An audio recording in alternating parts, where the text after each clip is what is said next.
Welcome on to this edition of Run with Coach Parry. I'm Brad Brown, and we've got our strength and conditioning and head of athlete success with us once again, Shona Hendricks. Shona, welcome. How's it, Brad? Shona, last time we had you on, we were talking about sort of strength programs and what you need to be doing and that sort of thing.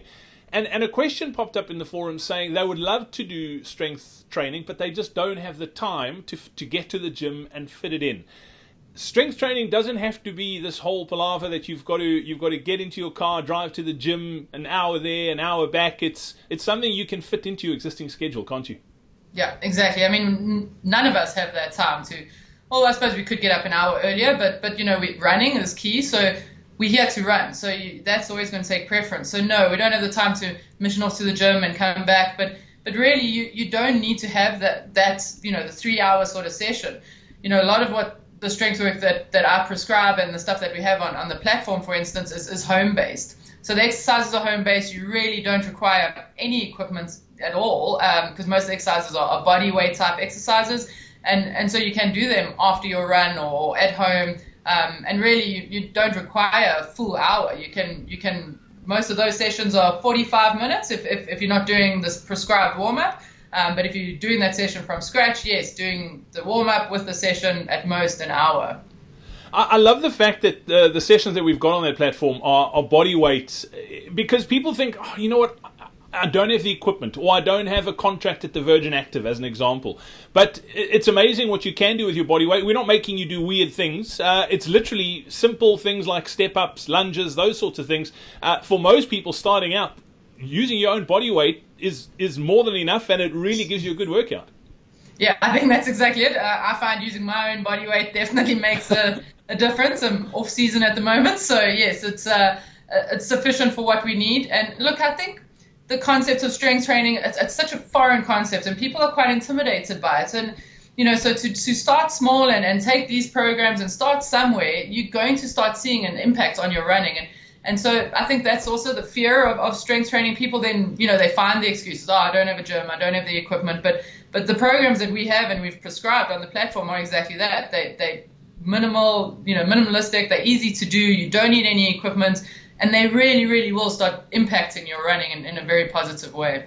Yeah, Shona, and it's also from a time perspective, you're not doing it every single day. Yep. In our last video, you were talking about sort of how often you should do it. For somebody who may have missed that, what's the sort of ideal? I know it's how long is a piece of string, and everyone's slightly different, but how much time are we actually talking for a strength training program? Yeah, so you want to make sure that you've started somewhere. So you don't want to just jump into, doing this twice a week. So make sure, if you're starting out, if you've never done it before, once a week is sufficient. Even then, once a week, 30 minutes would be sufficient. And then within 4 to 6 weeks, you build up again. So then you're going once a week, 30 to 45 minutes, and then eventually building up to twice a week. And 30 to 45 minutes, I really do think is a sufficient session, and it's a good session. And once to twice a week with enough sort of space in between for the recovery from the strength work. I don't think you need much more than that in order to be effective. Yeah, and Shona, I agree with you 100%. That, I mean, if you're starting out and you're doing 30 minutes, people go, oh, I don't have 30 minutes to spare. You could literally do these things in front of the TV. So when you're watching Netflix or whatever it is, just do them on the floor in the lounge. You don't need anything special, any special equipment. It's not noisy, so you're not going to irritate anyone. It's really easy to do, and the benefits are massive.